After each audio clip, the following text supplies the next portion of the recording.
ស្ថាប័ននយោបាយកម្ពុជារបស់ក្រុមឧទាមហូធីនៅប្រទេសយេម៉ែនបានសម្ដែងការចូលរួមរំលែកទុក្ខយ៉ាងស្មោះស្ម័គ្រនិងអាណិតអាសូរយ៉ាងជ្រាលជ្រៅបំផុតរបស់ខ្លួនចំពោះប្រជាជនអ៊ីរ៉ង់ជំវិញការស្លាប់របស់លោកខាមេនីសេចក្តីថ្លែងការណ៍មួយបាននិយាយថាឧក្រិដ្ឋកម្មដ៏សាហាវយង់ឃ្នងនេះតំណាងឲ្យការរំលោភបំពានយ៉ាងធ្ងន់ធ្ងរលើច្បាប់និងបទដ្ឋានអន្តរជាតិទាំងអស់ហើយតំណាងឲ្យការបន្តការវាយប្រហារដោយអយុត្តិធម៌លើប្រជាជាតិអ៊ីស្លាមក្រសួងការពារជាតិអារ៉ាប់រួមបាននិយាយថាអ៊ីរ៉ង់បានបាញ់មីស៊ីលចំនួន137គ្រាប់និងជំហរគ្មានមនុស្សបើក209គ្រឿងទៅលើប្រទេសនេះកាលពីថ្ងៃសៅរ៍យ៉ាងហោចណាស់មនុស្សម្នាក់បានស្លាប់និង7នាក់រងរបួសក្នុងអំឡុងពេលដែលអាជ្ញាធរហៅថាឧបតហេតុនៅឯអាកាសយានដ្ឋានអាប៊ូដាប៊ីអាកាសយានដ្ឋានឌូបៃដែលជាអាកាសយានដ្ឋានមមាញឹកបំផុតរបស់ពិភពលោកសម្រាប់ចរាចរណ៍អន្តរជាតិក៏ត្រូវបានវាយប្រហារផងដែរកងទ័ពអាកាសអ៊ីស្រាអែលបាននិយាយថាខ្លួនបានទម្លាក់គ្រាប់ជាង1200គ្រាប់ទៅលើអ៊ីរ៉ង់ក្នុងរយៈពេល1ថ្ងៃកន្លងមកនេះក្នុងការវាយប្រហាររួមគ្នាជាមួយសហរដ្ឋអាមេរិកក្នុងចំណោមទីតាំងដែលត្រូវបានវាយប្រហារនៅក្នុងប្រទេសអ៊ីរ៉ង់រួមមានសាលាបឋមសិក្សាក្មេងស្រីមួយកន្លែងនៅភាគខាងត្បូងប្រទេសអ៊ីរ៉ង់ជាកន្លែងដែលមនុស្សយ៉ាងហោចណាស់148នាក់ត្រូវបានស្លាប់និងរាប់សិបនាក់ទៀតរងរបួសមន្ត្រីការបរទេសអ៊ីរ៉ង់លោកអាបាសអារ៉ាឈីបាននិយាយថាកុមារស្លូតត្រង់រាប់សិបនាក់ត្រូវបានសម្លាប់នៅក្នុងការវាយប្រហារលើសាលារៀនទោះបីជាមានការកាត់បន្ថយយ៉ាងខ្លាំងពីសហរដ្ឋអាមេរិកនិងអ៊ីស្រាអែលលើរបបអ៊ីរ៉ង់ក៏ដោយទីក្រុងតេរ៉ាននៅតែបន្តបើកការវាយប្រហារជាបន្តបន្ទាប់នៅទូទាំងតំបន់កាលពីខែមិថុនាឆ្នាំមុនអ៊ីស្រាអែលបានបើកការវាយប្រហារដោយមិននឹកស្មានដល់ទៅលើអ៊ីរ៉ង់ដែលបានបំផ្លាញផ្នែកខ្លះនៃកម្មវិធីនុយក្លេអ៊ែររបស់ខ្លួនបំផ្លាញទីតាំងផលិតមីស៊ីលយ៉ាងធ្ងន់ធ្ងរនិងបានសម្លាប់មេបញ្ជាការយោធាសំខាន់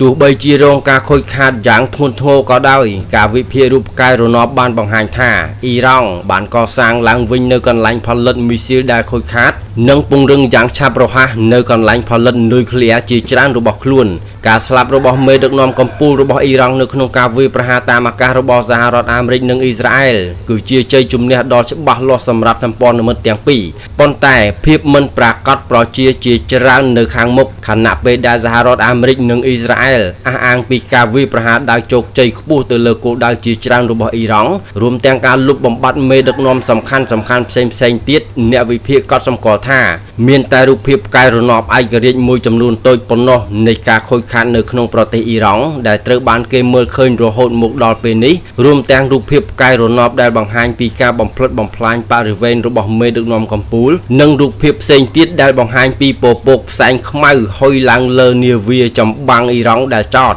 អ្នកខ្លះនិយាយថា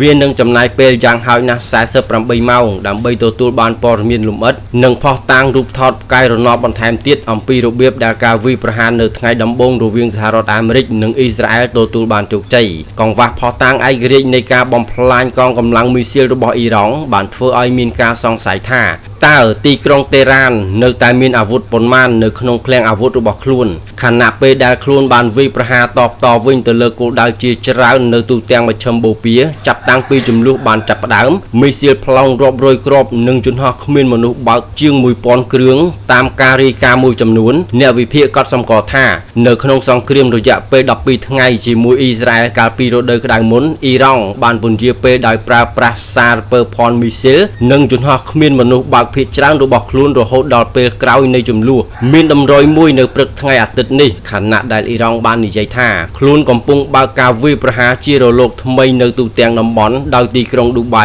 បារ៉ែនអាប៊ូដាប៊ីកាតានិងអ៊ីស្រាអែលបានរាយការណ៍ពីការបាញ់ចូលរបស់អ៊ីរ៉ង់ពេញមួយព្រឹកការវាយបោះរបស់អ៊ីរ៉ង់ចាប់តាំងពីការប្រយុទ្ធបានចាប់ផ្ដើមបង្ហាញពីចំនួនដ៏ច្រើននៃឧបករណ៍ស្ទាក់ចាប់មីស៊ីលដែលត្រូវបានប្រើប្រាស់នៅក្នុងប្រទេសគោលដៅដូចជាអ៊ីស្រាអែលអារ៉ាប់រួមនិងបារ៉ែនជាពិសេសសហរដ្ឋអាមេរិកនិងអ៊ីស្រាអែលបានប្រើប្រាស់បរិមាណដ៏ច្រើននៃមីស៊ីលស្ទាក់ចាប់ការពារដែនអាកាសដែលមានកំណត់និងពិបាកជំនួសរបស់ពួកគេនៅក្នុងសង្គ្រាមរយៈពេល12ថ្ងៃកាលពីរដូវក្តៅមុនមានការសង្ស័យអំពីថាតើស្តុកបច្ចុប្បន្ននឹងមានរយៈពេលប៉ុន្មានប្រសិនបើអ៊ីរ៉ង់នៅតែមានមីស៊ីលផ្លោងនិងយន្តហោះគ្មានមនុស្សបើកបំរុងសម្រាប់ចំនួនដ៏អូសបន្លាយអ៊ីរ៉ង់បានបើកការវាយប្រហារថ្មីមួយនៅទូទាំងមជ្ឈមបូព៌ានៅព្រឹកថ្ងៃអាទិត្យនៅក្នុងរដ្ឋធានីនិងទីក្រុងធំជាច្រើនកងឆ្មាំបដិវត្តន៍អ៊ីស្លាមអ៊ីរ៉ង់បាននិយាយថាខ្លួនបានបើកការវាយប្រហារដោយមីស៊ីល លនិងយន្តហោះគ្មានមនុស្សបើកជាលើកទី6ទៅលើមូលដ្ឋានទ័ពអ៊ីស្រាអែល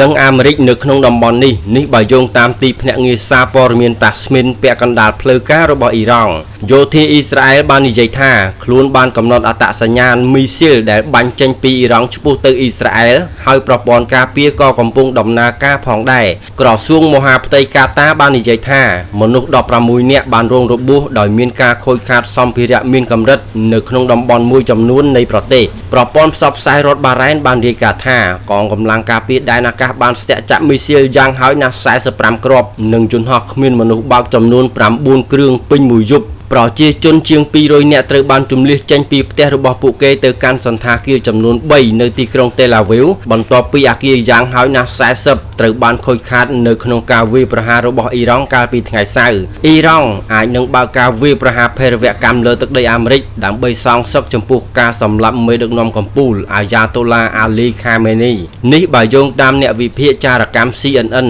ដែលលើកឡើងពីផែនការដែលរារាំងពីមុនរបស់ទីក្រុងតេរ៉ានដើម្បីធ្វើឃាតអិសរាជជនលេចធ្លោនៅសហរដ្ឋអាមេរិករួមទាំងប្រធានាធិបតីដូណាល់ត្រាំផងដែរប្រធានអ្នកវិភាគផ្នែកអនុវត្តច្បាប់និងចារកម្មរបស់ CNN និយាយថារបបអ៊ីរ៉ង់បានព្យាយាមកំណត់គោលដៅលើបុគ្គលនៅសហរដ្ឋអាមេរិកប៉ុន្តែតែងតែជៀសវាងការរៀបចំផែនការវាយប្រហារកាន់តែទូលំទូលាយ